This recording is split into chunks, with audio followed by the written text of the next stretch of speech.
guys, it's Holly, and today we'll be having a look at probably one of the most disappointing looking Harry Potter sets of this wave, and that is the LEGO Hogwarts Courtyard Sirius Rescue, which is set 76401. Now, this set, I was really excited for a remake. I loved The Prisoner of Azkaban. I loved the original set. I thought it was amazing. And then I saw this, and it honestly feels like a remake, basically, of last year's Fluffy Encounter, except this time it's more expensive, although the exterior does look a bit better, so I will give it to that. But overall, this set really doesn't feel like it has a lot to offer, unlike majority of the sets in this wave. So let's go and take a look at it and see how this set actually turned out. Hot off the heels of the underwhelming Fluffy Encounter, we have Sirius Black's Rescue, and honestly, the original version of this set I actually really enjoyed. I had a friend that used to own it, so I've seen it in real life, and I really enjoyed that set, so when I found out they were remaking it, I was really excited. But then I saw it, and I built it, and I re-looked at the price again, and then I comprehended how much this actually cost me, and I was like, yeah, maybe not. This set is the exact same price as the hospital wing, and I really don't think this set deserves that price point, and that is my main gripe of the set. I mean, besides Buckbeak, but we will get into that after we've had a look at the minifigures. So before we look at Buckbeak and sort of go through the castle individually, I really just want to summarize what my first impression thoughts are, and I guess just my overall thoughts are on this set. And firstly, I really like the exterior. I really want to talk about the things I do like, because I feel like there really aren't as many as what I don't like. But one thing I really enjoy is the exterior of this set. I mean, besides that archway, I think it should be the other way around. I love how they've done the tower this year. Last year, I just take a look at Fluffy Encounter because this is what this set reminds me of, just at a higher price point. This set follows a very similar structure of just like a very empty build. However, this one from the outside is a lot more appealing than that set was, so it makes me really happy. I love the little archway pieces. I think they look great, and they are definitely taken straight out of that scene where they're saying goodbye to Sirius. The tower itself is pretty nice. I love the angled piece. It's really good to get a sort of mix up in terms of like castle shaping, so I'm really glad about that. The tower, however, is a tiny bit too small for my liking, and then let's just get into the, I guess, the bad parts of this set, which firstly, funnily enough, starts with Buckbeak. So our first minifigure, like majority of sets, is of course Harry Potter, and just by looking at this figure, you'd probably think he's nothing special, and I mean, so did I at first, but then I realized in the product images that he actually has a brand new alternate face, which is really exciting, and I'm really glad that LEGO, oopsies. And I'm really glad that the designers did this, because Harry Potter, it's getting repetitive, and this face definitely reminds me of sort of like that end scene where Harry's flying in on like the firebolt in front of like the school at the very end of The Prisoner of Azkaban. That's what I get from this minifigure's face. However, admittedly, it does look a tiny bit creepy to me. I don't know what it is. I think it might be the eyebrows. There's just something about it that doesn't look quite right. Either way though, I'm definitely glad to get a brand new face for him, and this outfit, I mean, we've had it tons of times. It does match this scene, but besides that face, it's really nothing too special, nothing amazing that we haven't seen before. Next up is Hermione, and just like Harry, she has a brand new alternate face print as well as a dirty version of her torso. She comes along as well with the time turner piece that was first featured in the hospital wing, so that's nothing new there, but it's really great to get a different version of her, though when you sort of turn around her alternate face, you probably wouldn't think that anything is too special or too new about her again. I'm not too sure why LEGO didn't like make two different like really variating faces. Is that even a word? I don't know, but like I really wish that they did two very different faces rather than like one very different, one somewhat similar. And lastly, we have Sirius, who just like the other characters has a variation of his sort of existing outfit, which basically was just really similar to this. He just doesn't sort of have the jacket on him this time. I'm really glad they gave him leg printing though. I think he looks great, but at the end of the day, all three of these figures, I don't think that there is too much different about them to sort of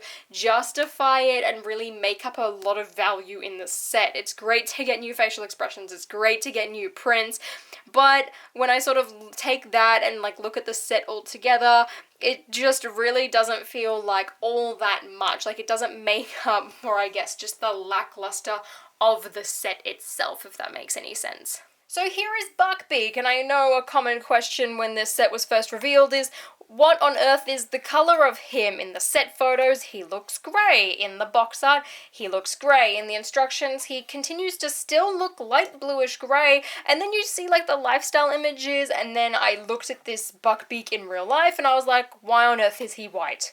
I also sort of question why he has like metallic silver wings. I mean, they look really nice, and maybe it's just because they've gone for this white body for him, but I really am not a fan of the white body for Buckbeak. In fact, I took Buckbeak to the studio tour with me and compared him up against the two hippogriffs that they had on display there. In one of them, with like sort of really dark nighttime lighting, admittedly I could not tell if the actual Buckbeak was white or if he was more grey. I feel like his feathers are really sort of two-toned, and that's where I think maybe this color issue came from, because in dark lighting, admittedly, he did look more white than grey. However, you sort of see the model then in daytime, and I sort of think back to the scenes when like Hagrid is like teaching Harry how to interact with him and Draco gets attacked.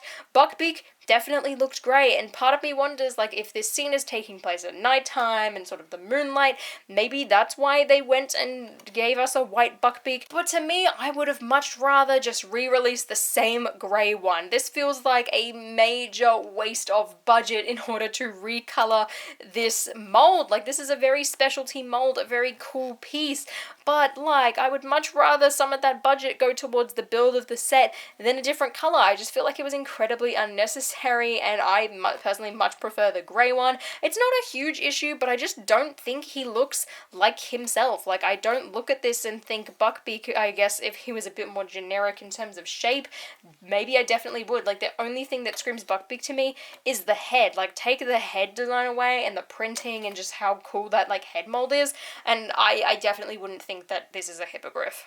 Before we look at the set, I wanted to show you as well the two chocolate frog cards that I got in this set. This is one of 3 sets from this wave that have them. There's no new chocolate frog cards, I've got them all already, but in this one I did get Rowena Ravenclaw and Godric Gryffindor. So coming back to the castle, and overall it just feels incredibly lackluster. Now in total, technically you get 5 different pieces. You get 2 of these archways, 1 sort of staircase, 1 little office, and at the very top you have Sirius Black's tower. So this is pretty good for, I guess, just like modular rearranging, and again, looks a lot better than last year's wave when it comes to the exterior. But when you turn it around, it is just as disappointing as Fluffy Encounter to me, and that is really upsetting.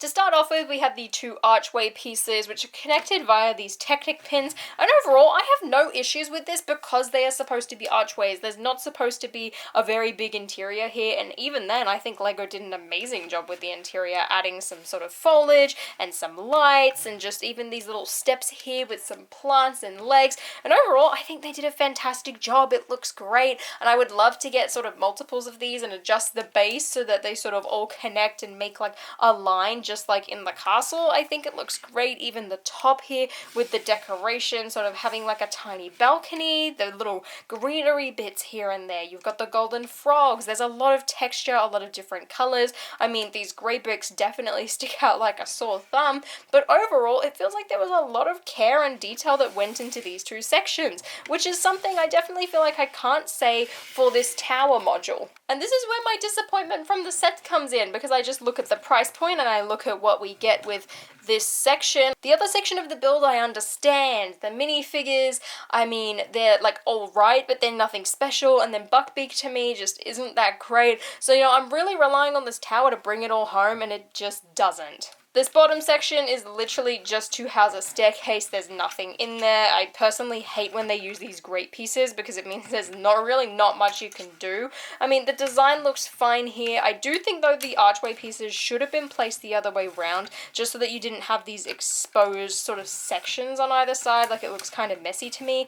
The staircase though looks cool, can be stored away nicely. It's neat, but there's really not a lot going on the bottom floor. So then we take that away and we move over to the middle floor, and again, there's really not a lot going on in here either. Because all it really is like this weird sort of sideways table, the sticker of the Hogwarts crest at the back here, and that's about it. Like, there's really not that much space. There's not even space to really stand a minifigure in this section, which is really disappointing. However, I do really like how they've placed the table in here, like really utilizing that space. It's only really connected via this piece here, and then the rest of it is just sort of placed on top of other bricks. It's not connected by studs or anything. Like, technically, I guess you could rotate this table even.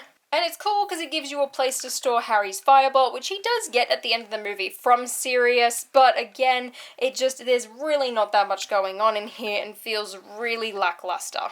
And then finally we have our top module, which is Sirius's tower, and this thing is incredibly skinny. Honestly, I don't even know if this would pass like prison cell regulations. I mean, I guess Sirius has space to sit down there because there's like 2 studs for him to move around with. Like, it's literally like a 2x4 sort of stud area. You can stick him in there, you can stand him up, it's all fine. Like, he definitely fits and it gets the point across, but I don't know, I just feel like that this should have probably taken up a bit more of this top section, especially considering just how empty everything else feels. I love the fact that they were able to sort of add the torch from the side, the sticker detailing as well. It looks fine. I do wish though that this sticker sheet colors matched a lot closer to actual tan. Like, this color just really doesn't look all that great, but you know, you get a window, he's got space to move around in, there's definitely at least space at the top to stick minifigures, but at the end of the day that did come down to sacrificing how much space Sirius's cell has. At the top of the tower, there is some sticker detailing, which honestly, I really feel like it could have just done without. I mean, it looks fine, but I feel like I would have just rather this whole thing sort of be enclosed off and just be like one sort of round 360-degree roof, but it's nothing really that major.